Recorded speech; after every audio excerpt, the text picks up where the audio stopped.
I'm Antonee Robinson and I'm a defender for the US men's national team. My grandma's originally from Jamaica, but she raised my dad in White Plains, New York when he was growing up, and then he also went to college at Duke, North Carolina, before they ended up moving back to the UK where I was born, and obviously grew up here my whole life, but that's where my citizenship and eligibility comes from. My dad's always been a football coach. Even before I was born, he was coaching my brother, and he's always nicknamed his players after players who they reminded him of. So when I was about 5 years old and he made my first team that I played on, he said that I could pick my own nickname, and he assumed I'd pick someone, you know, like Ronaldinho, Henry, like one of my favourite players at the time.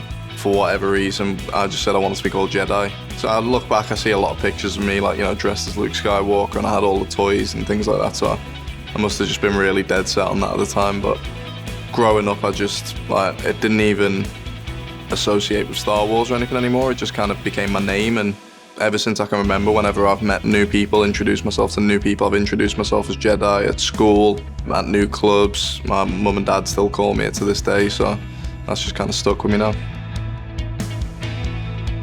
I've kind of got one of those mindsets that when I see something that I really like, if I feel like I've got the ability to get good at it, then I want to try and, you know, have a go at it. So like when I think back, one of the first things that I kind of did like that was learning to solve a Rubik's Cube. So when I was 15, seen a YouTube video explaining how to do it, and I thought I'd be able to do that. So I bought a Rubik's Cube, learned how to do that. When I was younger, I did try and do it with one hand, and I didn't have the patience to actually stick at it that much, so I could do it with one hand in probably like a minute and a half, 2 minutes.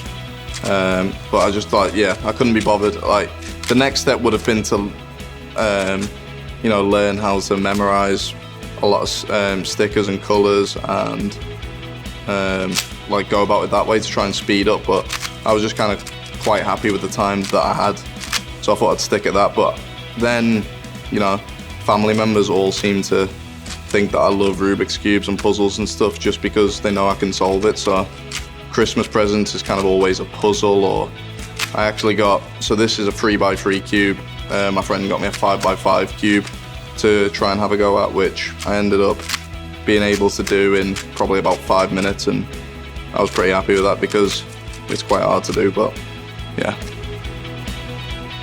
growing up as a kid anyway, I was quite, you know, energetic, reckless. My mum would turn around and I'd be climbing up a tree or just random things like that. And I remember just jumping off the sofa at home trying to learn how to do a backflip. Not really a formal way of doing it, but eventually just kind of rounded off my technique, and it's just kind of been something I've been able to do with confidence and ease since then. So I remember that first camp getting asked what my goal celebration would be, and the only thing I've ever thought of doing when I score really is doing a backflip. And yeah, I got asked not to do that again because it was pretty scary and pretty risky, to be honest. But it's just part of who I am, really. Actually, like, be out here now, it's kind of settled in that it's real and I'm actually here, and I could finally get to represent my country on the biggest stage, and it's something that every kid dreams of, playing in a World Cup when they're young. I think we're all turning up with that hunger and desire to do the best we can, go as far as we can, and make our country and our friends, family, ourselves proud.